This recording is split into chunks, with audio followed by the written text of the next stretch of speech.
Hello, and welcome to the White House 1600 Sessions. I'm Stuart McLaurin, President of the White House Historical Association.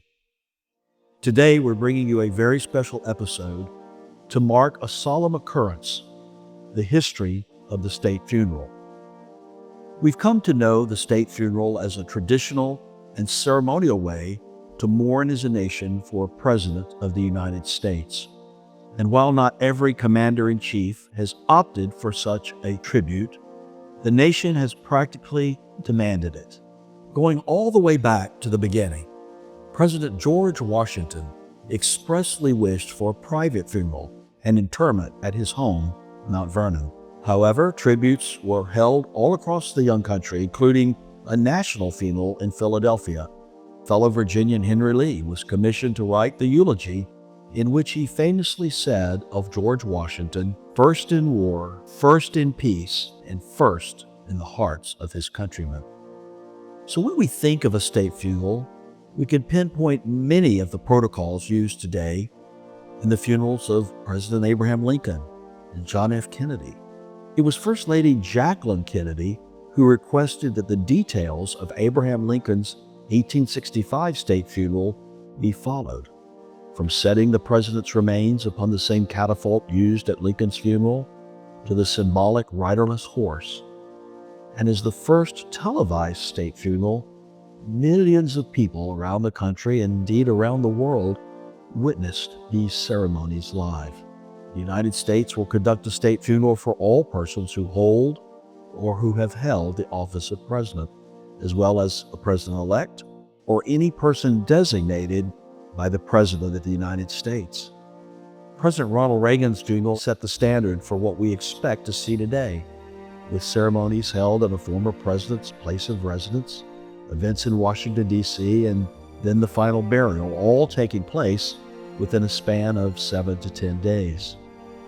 We've witnessed these events again after the passing of President Gerald Ford in 2006 and President George Herbert Walker Bush in 2018.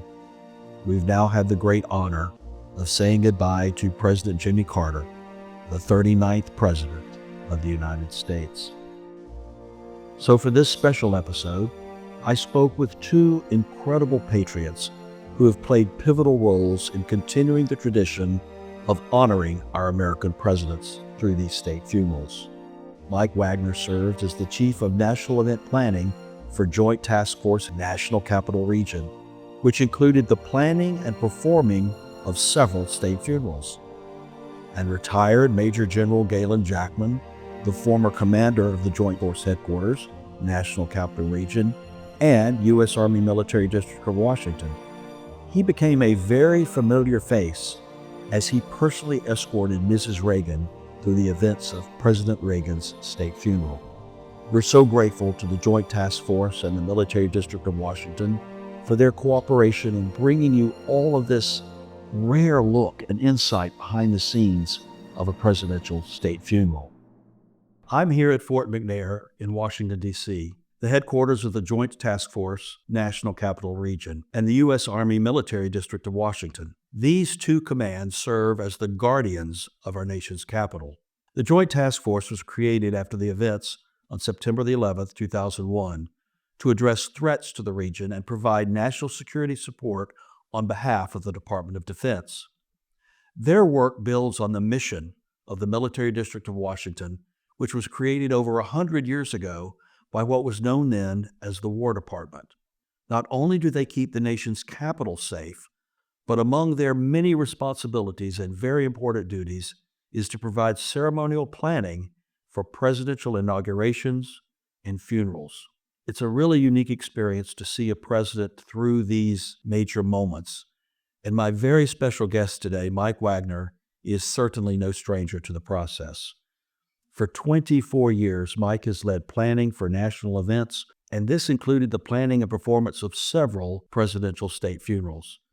Mike, thank you for joining us and sharing your experience and your expertise from your front row on history. It's a pleasure to be with you. In the context of these national ceremonies around a president of the United States, the Joint Task Force and the Military District of Washington, you really work with that individual their staff, their family from pre-inauguration through inauguration, through the point of death and the funeral.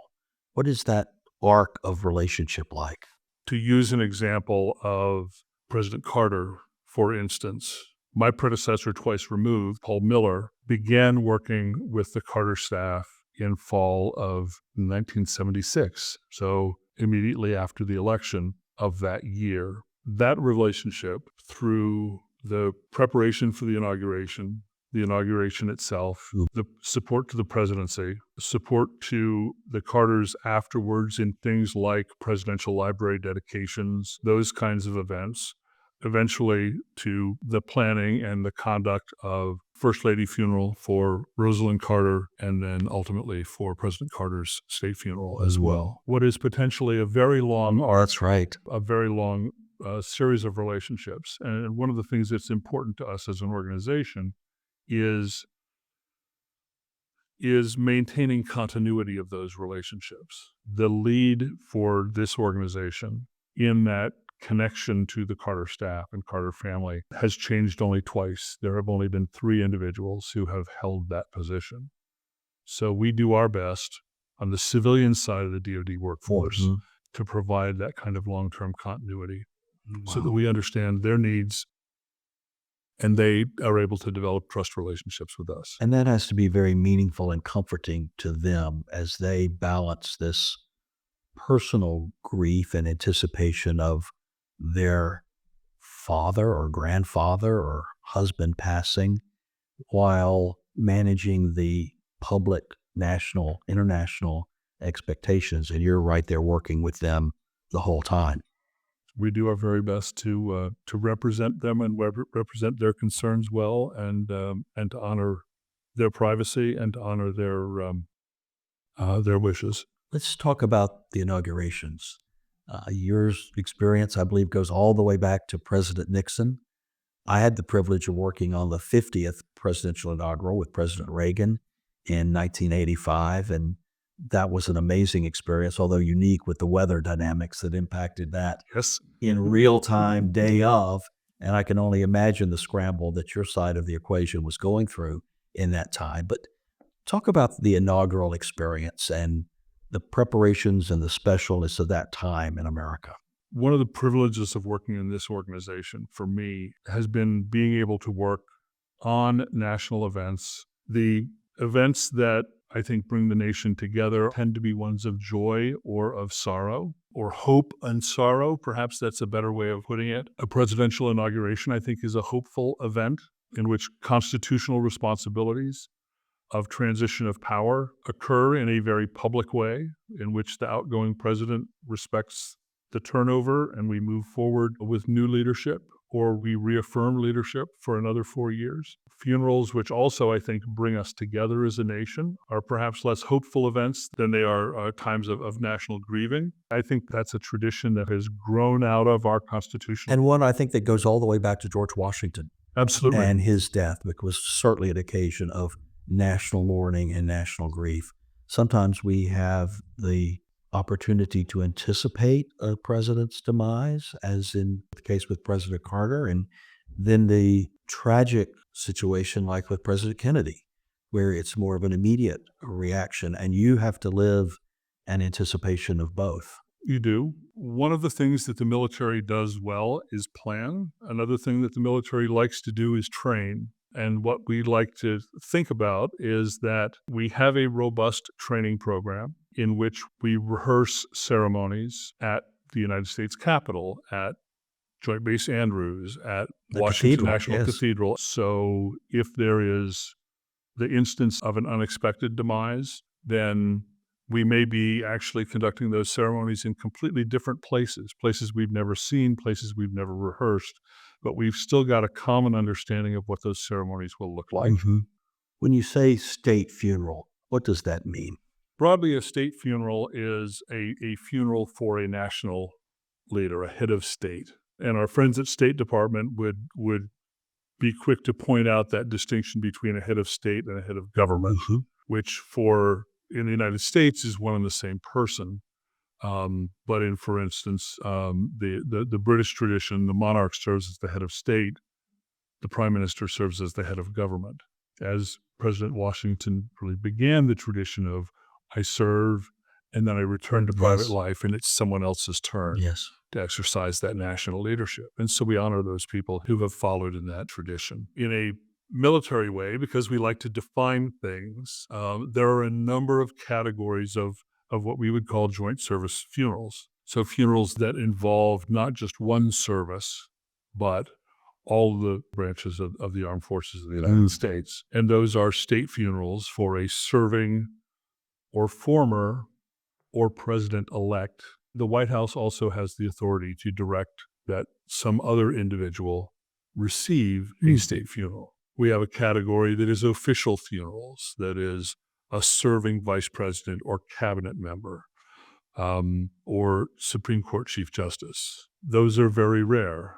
First Lady funerals are defined in military regulation, not in public law, but in military regulation in terms of what support is authorized for And them. would those be official funerals? Those are actually a specific category, which is a First Lady funeral. And really our tradition there is that we provide the same support for a First Lady that we would for a family member of a service member being buried in Arlington Cemetery. A First Lady funeral may be a very, very large event, and it may have many of the same guests as would come to the services for her husband, but much of that responsibility falls to family and family staff.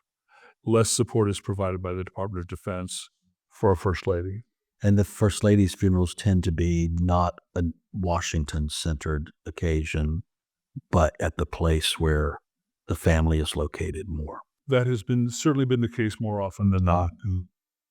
There could conceivably be a service in Washington, D.C. There Sure. often is a memorial service in Washington, D.C., 30 days after the fact, something like that. But in terms of the funeral services, often those occur at the place where the family resides post-presidency and where they've chosen to be buried. In a state funeral for a president of the United States, are there required elements and then are there optional elements?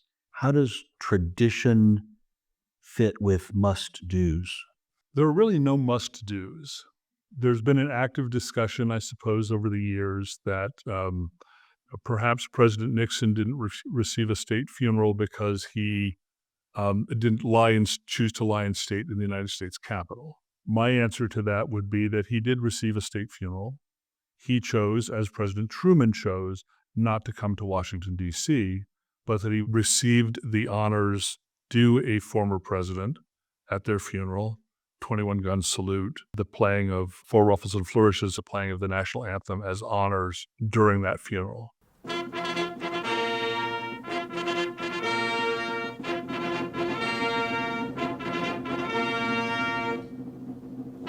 There are no must-dos. We have seen sequences where there was a church service and a period of public repose in the area of demise, and then a departure to Washington, D.C. Very much family preference at that point. Families have chosen to either include or not include a main funeral procession. Those decisions have sometimes changed within a family over time. It doesn't make it either a state funeral or not a state funeral.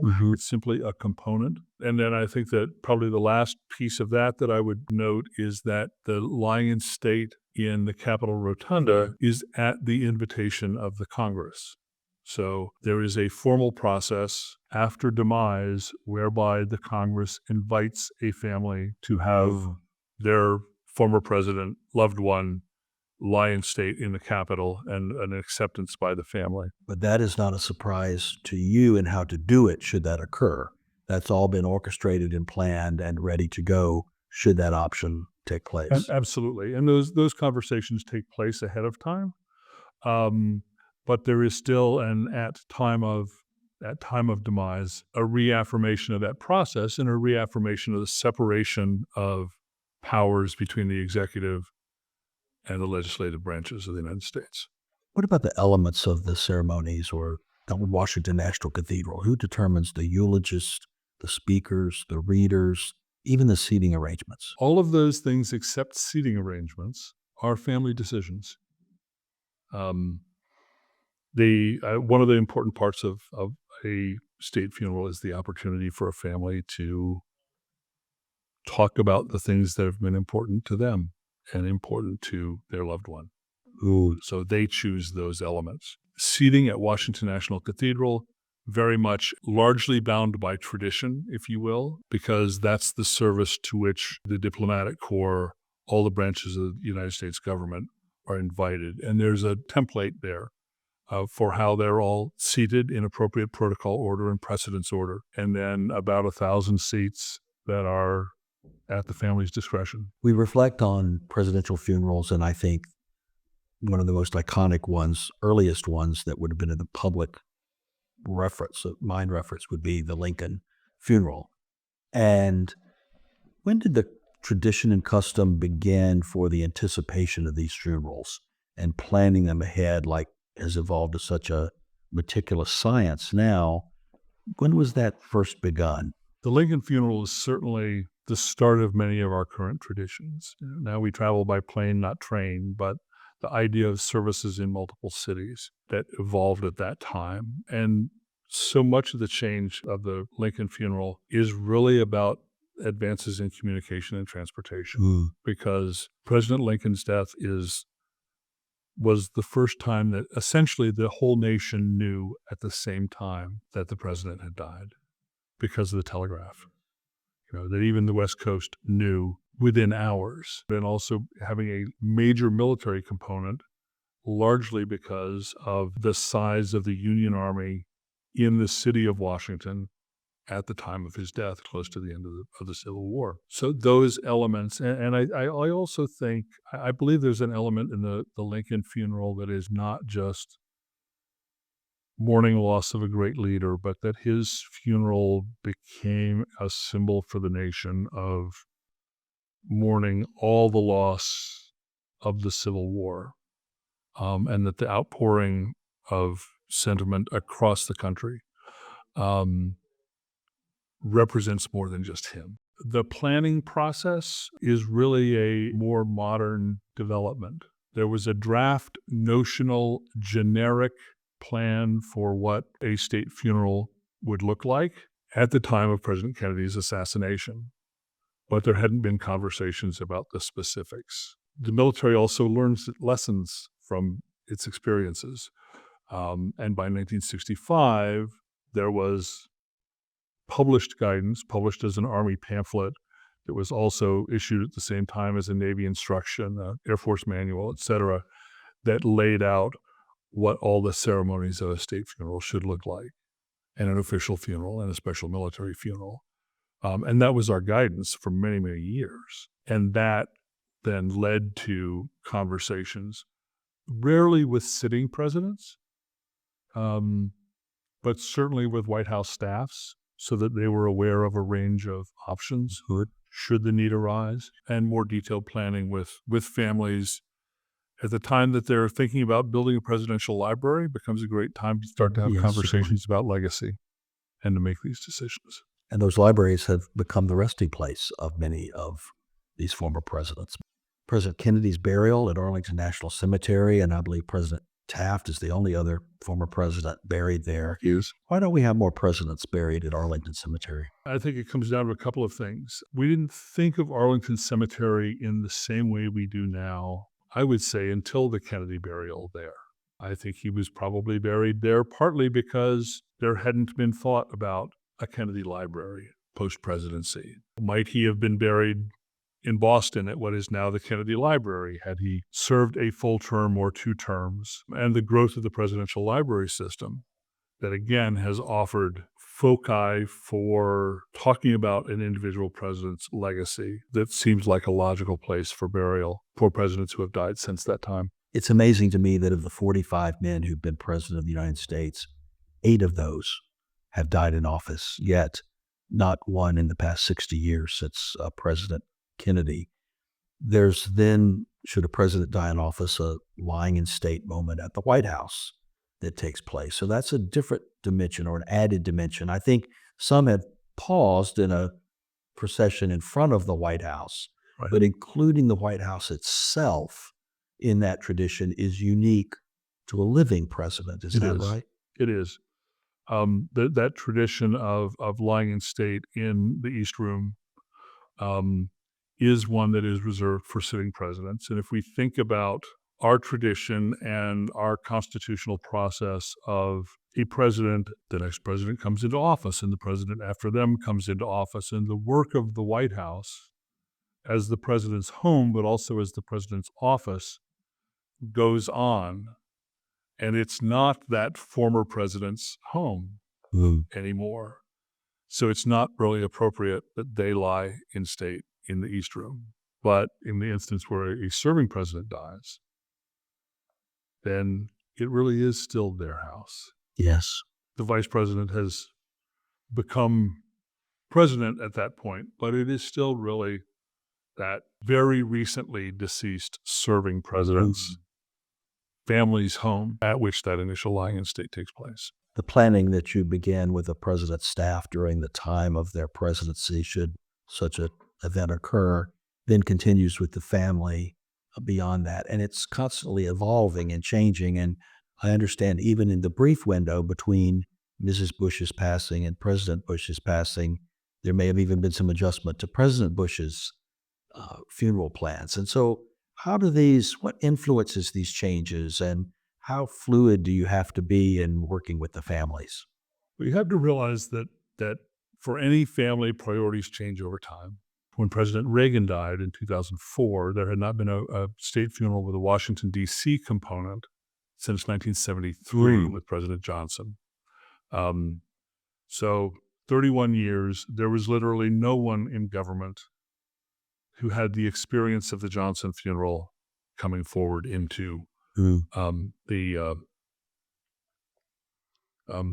the Reagan funeral. After that funeral, the Fords took thought and convened a group in Palm Desert, California, at their home there, to talk about the planning for President Ford's funeral, which had long included a funeral procession on Constitution Avenue, which included a traditional carry up the rotunda steps into the United States Capitol. President and Mrs. Ford were very personally involved in the process, sat at the head of the conference room table with a group that involved Secret Service and presidential historians and staff and the military and Secret Service, and said President Reagan's funeral was perfect for the Reagans. But if we were to do exactly the same thing for my funeral, it wouldn't tell my story. And so we began to talk and to receive guidance from President and Mrs. Ford about what was important to them. And what was important to them was his Navy service in World War II. What was important to them was his 37 years in that United States House of Representatives, and also his roots in Grand Rapids, Michigan. And so we talked about how can this change? How can we evolve? Can we, instead of a main funeral procession, have a stop at the World War II Memorial to tell that part of the story? When we arrive at the United States Capitol, can we arrive up the House steps, have a period of a pause outside the door to the House chamber before moving into the rotunda, and then depart on the Senate side because he had also been vice president, so president of the Senate, and tell the story through the physical locations of the funeral, tell his story through those. We were able to do that and to create a very different narrative, not a better narrative, but a different narrative that told the story of President Ford's service to the nation. It brings to life the reality of how I saw things taking place as an American citizen. I was in Washington during the time of the Reagan funeral and the elements of the cathedral, the procession, the lying in state. And then when President Ford passed, I remember thinking the Reagan funeral had been such a grand national event. President Ford's a much different person. What is that going to be like? And then that funeral took place, and it personified him, and it honored him, and it was him in a much different way, not better or worse or bigger or smaller, but it was him. Right. At each of these funerals, they are American, they are ceremonial, they are grand, they are important, but they're also very personal. I remember Susan Ford sharing the story of when the plane flew over the big house where her father had played Sure. football at the University of Michigan, and that wing dipped in salute to that. For her, that was the most emotional moment of the whole thing, and perhaps the one that would have meant the most to her father. I often say that it's a shame that these people don't get to hear the things said about them in life that are said about them at the funerals and this time of mourning. Thank you again for sharing this very personal side of a presidency and a post-presidency. It's been extremely meaningful to me to hear you share from your own perspective, and I know the followers of this podcast will be very grateful to have learned from you and appreciated all of those who take part in making these extraordinary events possible. We see a few hours on television, but it's months and months and years, and in some cases decades, that go into the planning and preparation to make that a special moment for the nation, but also for that family, because just like our own families, they are a family that's grieving. So thank you. Thank you for having me today. And it has been truly a privilege to stand, hopefully just off camera, on the sidelines of a lot of history in the course of my career. I feel very honored to have contributed in any way at all. Today, I'm honored to have with me retired Major General Galen Jackman, who served in the United States Army for 35 years. His extraordinary and distinguished career included the command of the Joint Force Headquarters, National Capital Region, and U.S. Army Military District of Washington. In the 2 years that General Jackman held this command, he oversaw the state funeral for former President Ronald Reagan, the second inauguration of President George W. Bush, and also the dedication of the World War II Memorial. Major General Jackson, thank you so much for being with us today. I'm honored by your presence and grateful for your service to our country. It's great to be here with you, Stuart. Thank you. So, General, there are so many ceremonies that we see that are portrayed to the American people through television, and so much goes into making these happen, conceptualizing them, planning them, and executing them. And all of the ceremonies that take place at Arlington National Cemetery, which is a great place of focus here in our nation's country.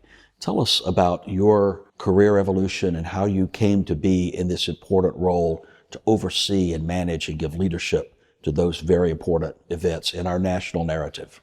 Interestingly, my career was mostly focused on being an infantryman and a special operator, and I spent most of my career doing that. And then in a previous assignment as a brigadier general, I was the director of operations at the U.S. Southern Command, and this took place during 9/11. And because of my experience, the Chief of Staff of the Army decided that I had the kind of requisite background to mature the Joint Force Headquarters in its new role. So that's really the reason that he brought me in here. And I was also over 6 feet tall, which is an important part in terms of the ceremonial aspect. Well, it's an interesting combination, and I imagine a delicate balance, to be charged with the military protection of the National Capital Region, but also these important ceremonial moments, which we don't think of as Americans in a military sense, but there is military precision and planning and detail and certainly involvement in those.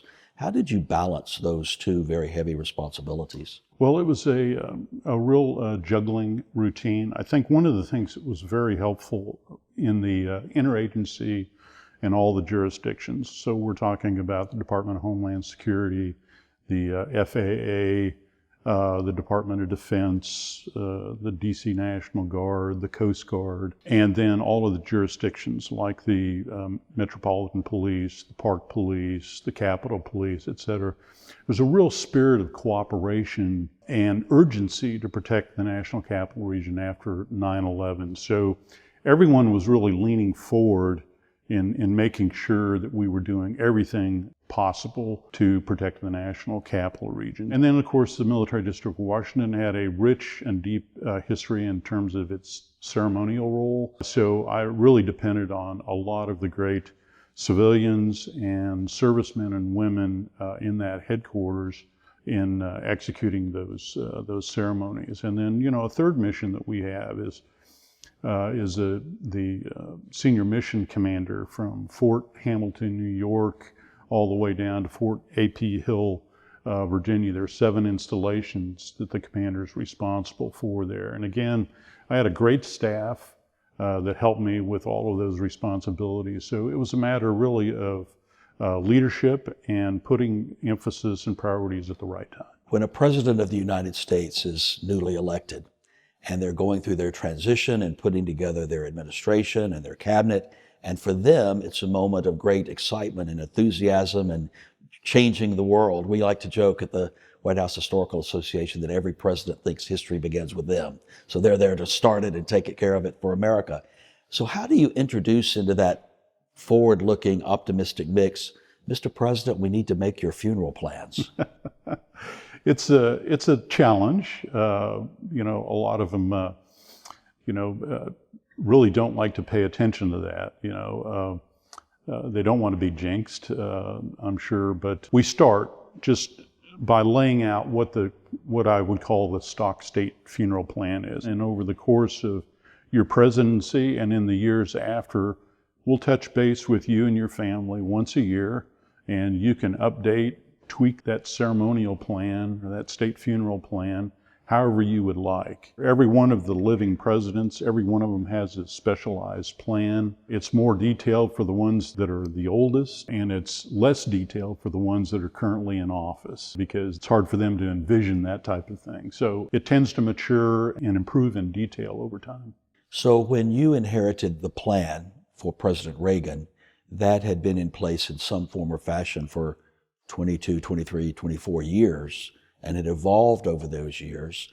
And from the time you took on your role until the time President Reagan died, what was that interaction like to finalize that plan? And then the day you heard, that June day, that President Reagan had died, how does that trigger? What goes into motion at that time? The funeral plan was very detailed when I assumed command. So there wasn't a lot of tweaking after that point in time. There's a great deal of preparation, planning that goes in, and rehearsals that go into all of the state funerals once a year. In the funeral plans, they're all divided into 3 phases. One is what's called the demise, where the death occurs.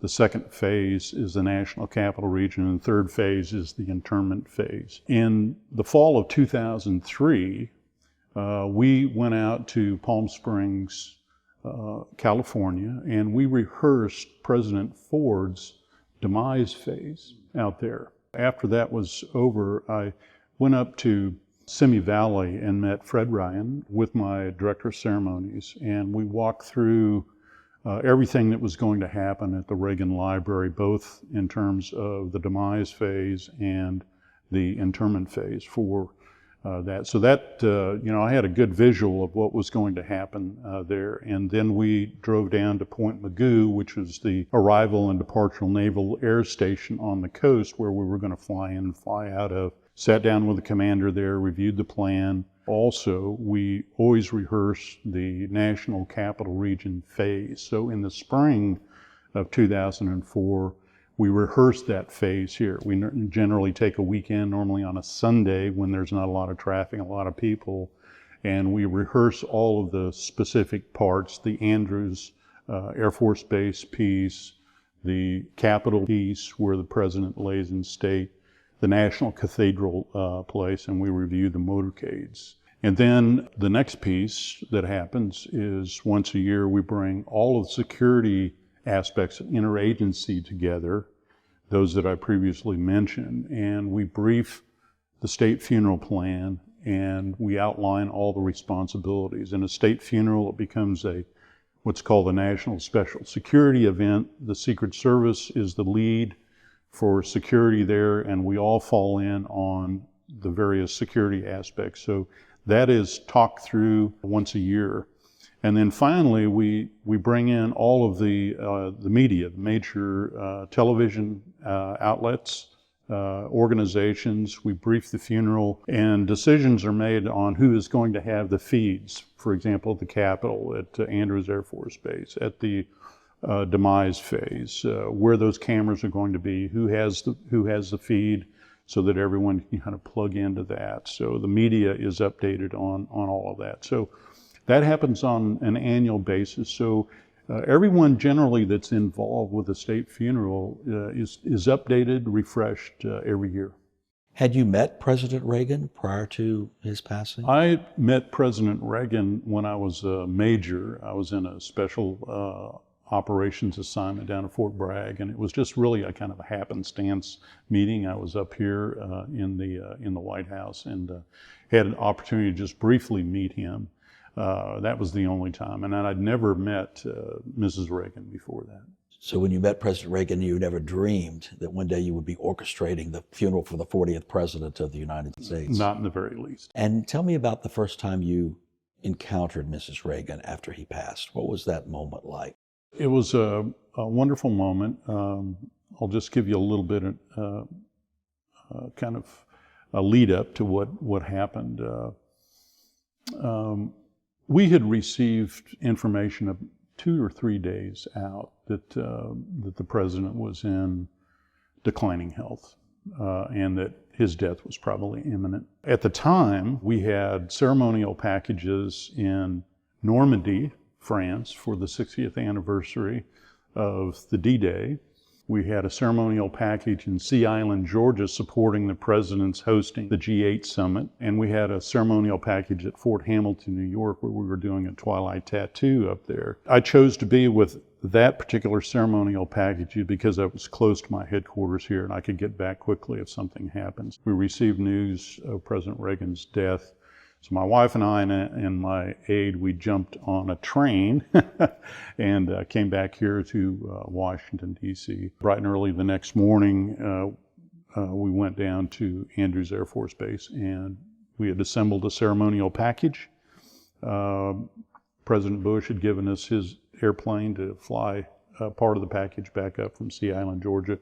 But we boarded a C-17 Air Force aircraft, and the ceremonial package and myself and my deputy director of ceremonies and my aide flew out to California, out to Point Mugu on June 6th. As the ceremonial package went to the Reagan Library, I broke off and went down to Bel Air Presbyterian Church. Mrs. Reagan was there with the president's casket, and so that's where I introduced myself. My main point was just to get to know her a little bit and assure her that I was going to lead her through all the steps of the state funeral, that I wouldn't go into a lot of detail except, shortly before we executed those, so she didn't have a lot on her mind. She could focus on her family and on the public and wherever she needed to focus. She was a great lady, just a true matriarch of the family, as I discovered in a very short period of time. From the church, we went outside to meet the public and the media, so that she could thank the public that had assembled there outside the church. And then we took her back to her home. Next morning, we picked her up in motorcade and then went to Simi Valley to President Reagan's library there, ceremoniously offloaded the casket and put it on a platform in the library where it could be viewed by the people of California. And over that 3-day period there was 108,000 people that came to view and say their farewells to the president. We have these iconic and very poignant mental images of first ladies at these times of national grieving and personal grieving.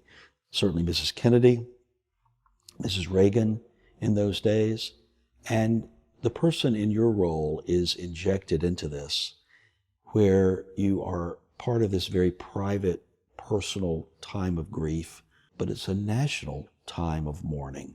How do you personally manage that role of caring for the person and the family that's most intimately tied to their husband or their father, but yet you're standing there, you have the uniform of your country, and you're representing the United States of America with this grieving First Lady? Where do those skills come from? Well, they probably come from my wife and from my mother, I think,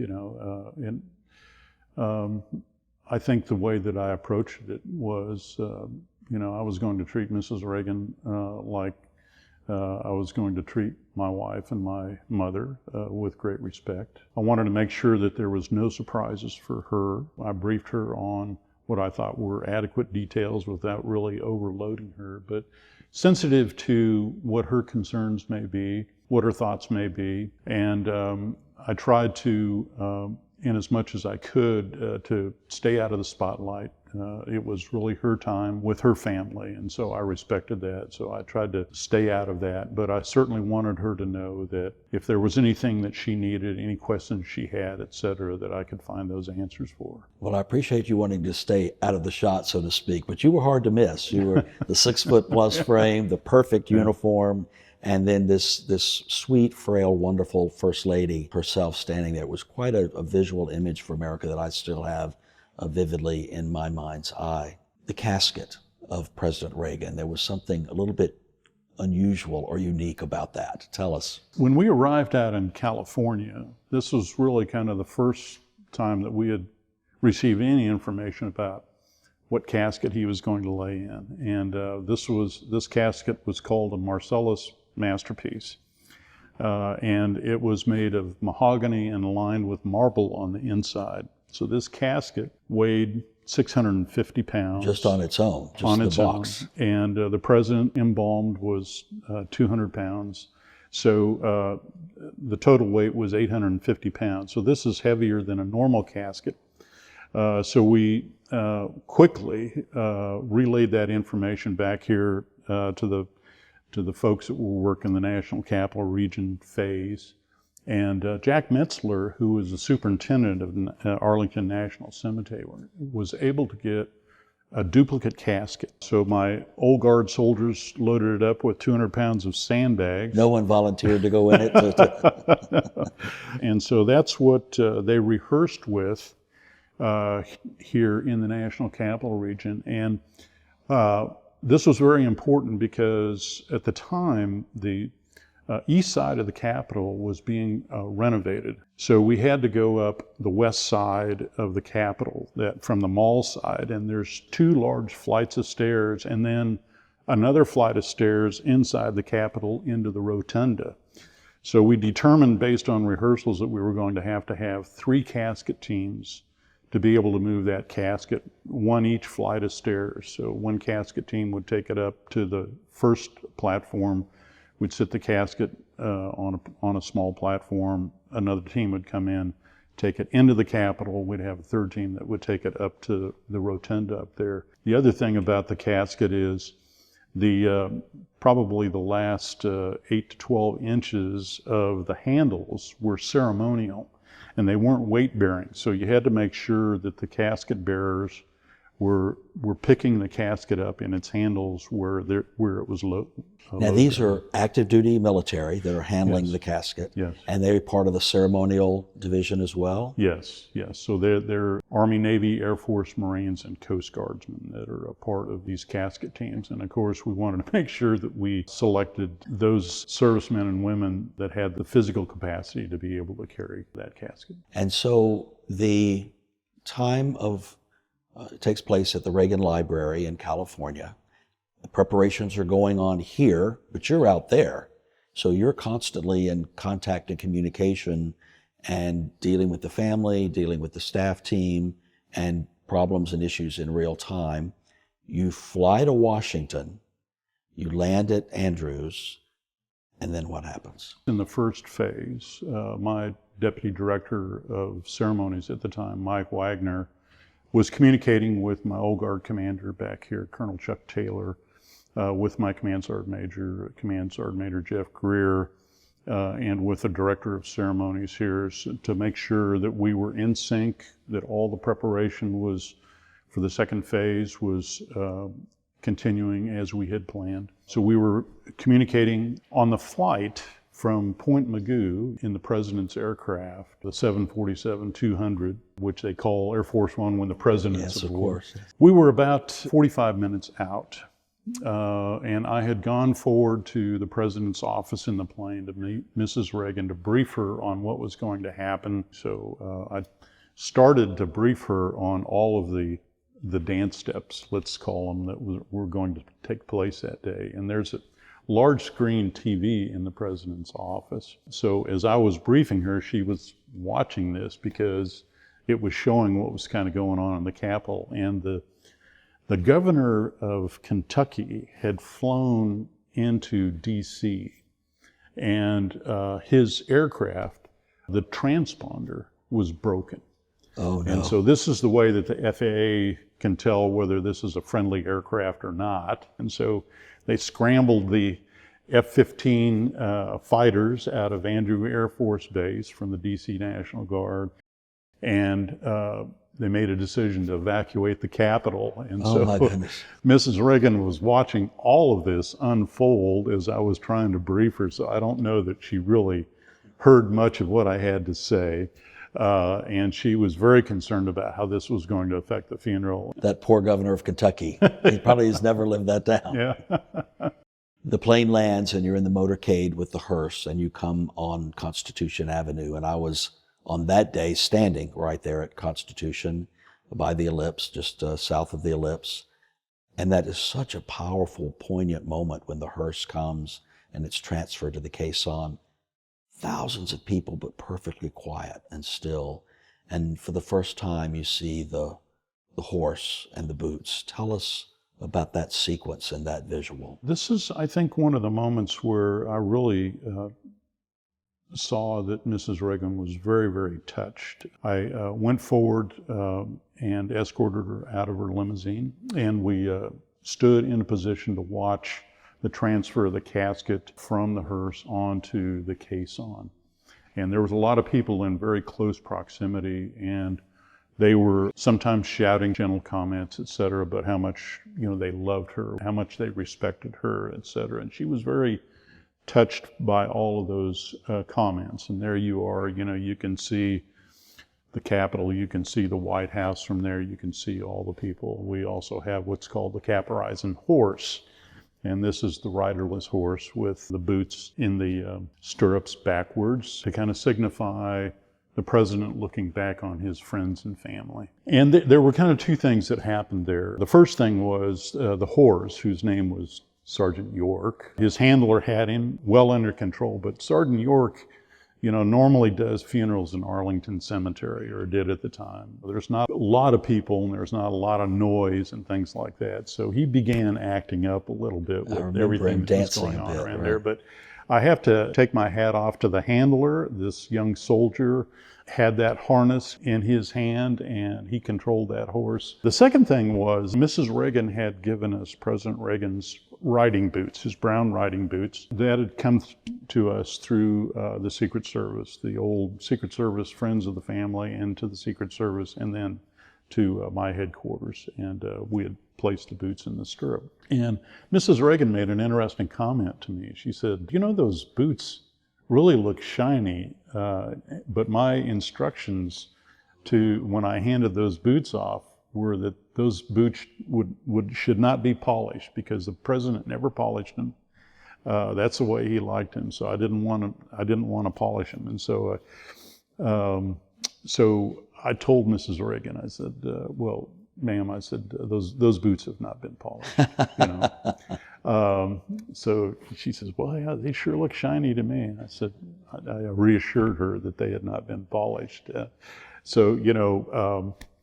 Subsequently, a year later, when she came back to Vice President Cheney had hosted her at the Reagan Building downtown for a gala. And I had found out subsequently that when she had handed these off to some of these old Secret Service friends of the family, they looked at these boots and said, boy, these things really look bad. Oh, no. And so they, in fact, shined them up before they handed them off to the Secret Service and then to my headquarters. So after I escorted her up on stage for that gala, and after it was over, Vice President Cheney and myself and Mrs. Reagan were backstage telling little stories and stuff. And I admitted to her then what had actually happened with those boots. She laughed about it, yeah.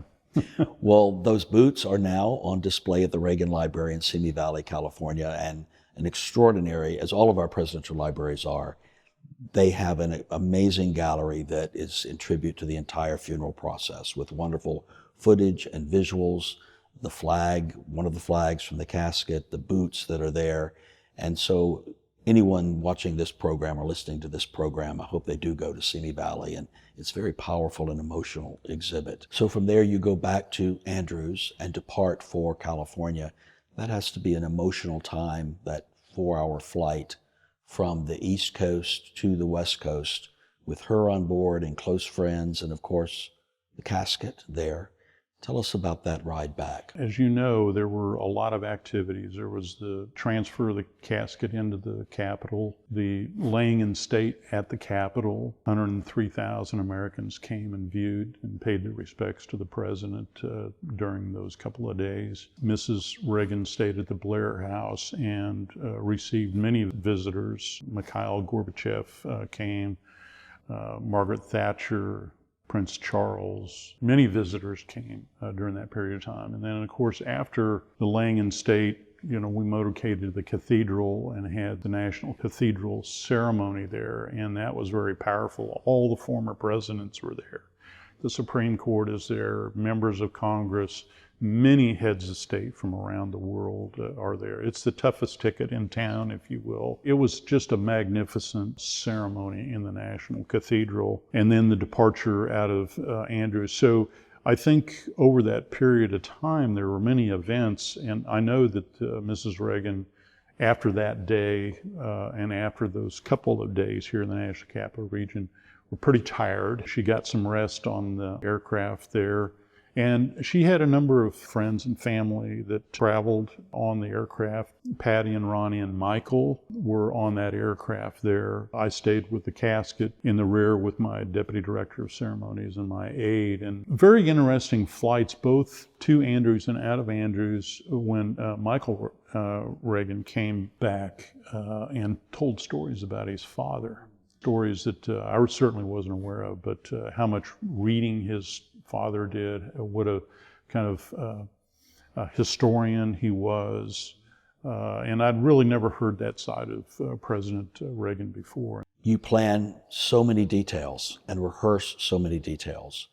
And then things happen that are powerful and poignant and meaningful that you could not have planned. The plane lands, you're in the motorcade to Simi Valley, and the thousands and thousands and thousands of people lining the roads, the overpasses, the banners, the signs, that had to be a very emotional thing for her. A lot of people ask me, what were the 2 or 3 things that really stand out to me? And it was clear to me how much the people of California really respected the president. Not only the 108,000 people that had visited when he laid in state for the state of California, but during that motorcade, the 28 miles from Point Mugu to Simi Valley to the Reagan Library was lined 4, 5, 6 people deep, the entire route. It was patriotic to me in many ways, in that the people of this nation, regardless of differences, came together to show their respect for a former president. Then the moment of all moments to me is America has been through this emotional day of watching on television or lining these routes, and he's laid to rest. There's the final ceremony there on that hilltop in Simi Valley, looking to the Pacific Ocean, and magically, as if only the hand of God could create, that powerful sunset over the Pacific as he is laid to rest. The emotion and meaning of that moment. Well, first of all, I would say that all of that was planned. So if you can imagine the timing that was involved in all of this. So this was all planned. I think a lot of credit goes to Reverend Michael Winning and the way that he organized that kind of final tribute to the president there. He just has such a personal touch. It was clear that he and Mrs. Reagan had a very strong relationship there. So I think she felt very comfortable. There were a lot of people from Hollywood. Governor Schwarzenegger was there. And then we had the, flyover, and as you mentioned, the sun going down, Battle Hymn of the Republic being sung there. And then, that very private final phase of the interment, going back to where the casket was going to be interred, and the folding of that flag and the 21-gun salute, and the final rendering of the flag to Mrs. Reagan, in respect of the president's service and her service to the nation at the time. It all just kind of came together, I think, in that one moment there. And if people have never been to Simi Valley, I encourage them to go out there. It's just a beautiful spot, like you say, overlooking the Pacific. It's a memory that I'll have for the rest of my life. Very touching. And it was at that moment where I said my goodbyes to her. The final thing that I'd really like to say is one of the things that I found through the execution of the state funeral with Mrs. Reagan was this was just a continuation of a love story that had started many, many years ago. It was clear to me in the way that she talked about President Reagan, as she talked about the various events that they were involved in, etc. You could just tell that she had this enduring love of this man, and I'm sure that it was reciprocated. And that was something very, very special. So you can see that. It doesn't take long to know when somebody's talking about, how they really revere their husband, etc. And then also to see her children and the people around Mrs. Reagan, and what a matriarch she was for that family. So oftentimes when I'm talking about the state funeral with people, I say, this is just a continuation of an enduring love story. Wow, that's very poignant reflection on their relationship. That's a real insight. You have clearly so many memories and things to reflect on from your own career, but I think of the young military men and women that carried the casket or held the flag or participated in the flyover. That moment, that memory that they will carry with them the rest of their lives and tell their children and grandchildren about. What a unique privilege of serving our country in the military to have one of those roles. For many years after the funeral, after the inauguration, etc., I would get little notes from privates, sergeants, officers, etc., about how proud and what it meant to them to be able to participate in that state funeral or in the inauguration, etc. And so that this is going to be something that they'll carry with them the rest of their lives. It'll be something they'll tell their kids and grandkids about, etc. So it's very meaningful for them, and they're very proud to do it. Well, thank you so much for your time and sharing these really insightful, meaning and personal stories of being there on behalf of the country with grieving families, executing the plans that have been in place for many, many years, and having this moment of great focus and honor and celebration for the life of a leader of our country. So grateful for your service and for your leadership and for sharing your life and your experiences with us. Thank you so much, General. Well, thank you, Stuart. It was a pleasure.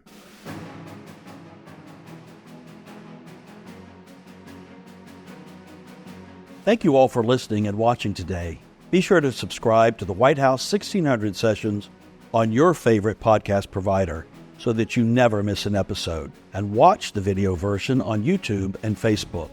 Your support of the White House Historical Association makes this work possible. When you become an association member, or when you purchase a book, or even the official White House Christmas ornament, you're helping to fund our education mission through teacher programming, publishing, our White House History Live, in-person and virtual events, the members-only virtual History Happy Hour, and our latest initiative, the People's House, a White House Experience. We're bringing the White House and its storied history to life at 1700 Pennsylvania Avenue, and it's open to everyone, so plan your visit today and register for free passes at our website, thepeopleshouse.org.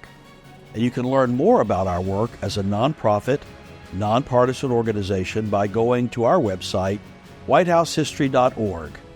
Thank you very much.